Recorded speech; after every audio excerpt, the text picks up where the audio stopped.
welcome back to Mayfield Family Farm. I know we just recently did a video on our rabbit dome garden for the summer 2016, and I just wanted to show you some of the other comfrey plants that we have not only grown around the garden at the rabbit dome, but also another area that we have utilized with our Greywater system. So if you're not familiar with Greywater system, it's basically where you use gray water that's exiting your house. Instead of it going out to the sewer or to your septic tank, it's diverted to your yard to be able to help grow different plants.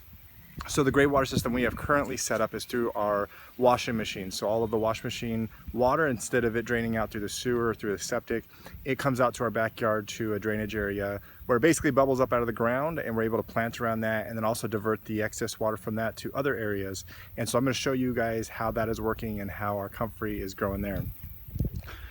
So this right here, again, this rocky area right in here is where the washing machine from the house bubbles up when we're washing clothes, and then the water drains from this area down here, and then we have a swale that basically runs all along here and goes to there, and then I'll show you the rest of it in a second. But basically what we did, if you want to look at the profile, is we dug the dirt out right here and piled it all up onto this side, so here we have a mound.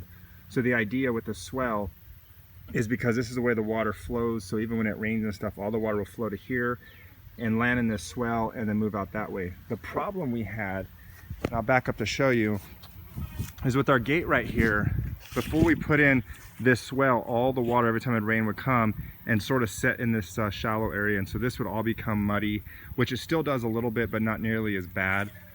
We've put up a little bit of a water dam right here and a diverter where the water, any of the water that comes through our backyard here hits this ridge and all flows here, and then all the water that comes in here, we've done a swell from up in here in our kitchen area. There's a swell that comes all along this fence line that's just about 4 inches deep. It's not very deep, it's pretty shallow. And so any of the water that's coming from our front yard through the side gate is going to hit this swell, all move down here and divert to here.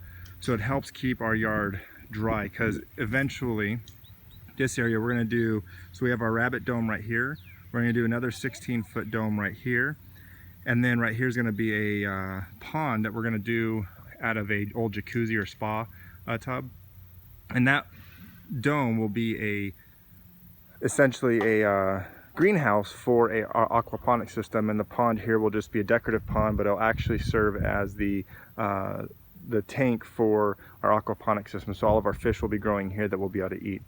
So this diverted Greywater system will actually be moved later on, which I'll show you guys in the updated plan that we have for our master plan for the backyard. But like I said, so all the eventually we could have plants here in this berm, in this swell, which is the idea of what a swell is for, is when the water comes and it sits in here, then all this gets watered. But right now this basically comes here, comes across this path, comes across here, and then you can see the little ditch that goes all the way back to this area, to those trees there. And then we have a little red bud tree that we just planted right here. And so the water that drains through here gives the chickens and ducks a chance to get wet in the mud and play and drink, as well as, again, this whole area was low before and would all pond up whenever we had a lot of rainfall, and this whole area become muddy. So this little channel here helps pull all that water down and get the water moved. And literally it was a 20 or 30 minute job with a pickaxe when it was soft, and now that has helped tremendous. But let me take you back over here to the comfrey plants. And again, as I've explained in many of our videos and blogs, we use Bach number 4 Russian comfrey. It has one of the deepest tap roots and more of a small bush version of comfrey. So I had 5 plants originally. There's a hole here, this one, this plant, right here was one planted, and then there's one. Right now you just see that little tiny leaf there. This plant's pretty small and this one's not very big. These were all grown from root cuttings that I had purchased online, had them growing in a little pots, and then transplanted them to here. Of the 5 I planted, 3 made it. The main reason is our chickens and ducks realized they like comfrey, and that's why we have the chicken wire around the rabbit dome, and then I had to put up this wire mesh because they just annihilated these plants until 2 of them didn't survive. I had to put up the screen mesh and just keep the ground in here mowed down short, either with a weed eater or sometimes even doing it by hand with some scissors around the plants, so that way the grass isn't competing, the comfrey's not competing with each other. So eventually this will all be built up with comfrey plants.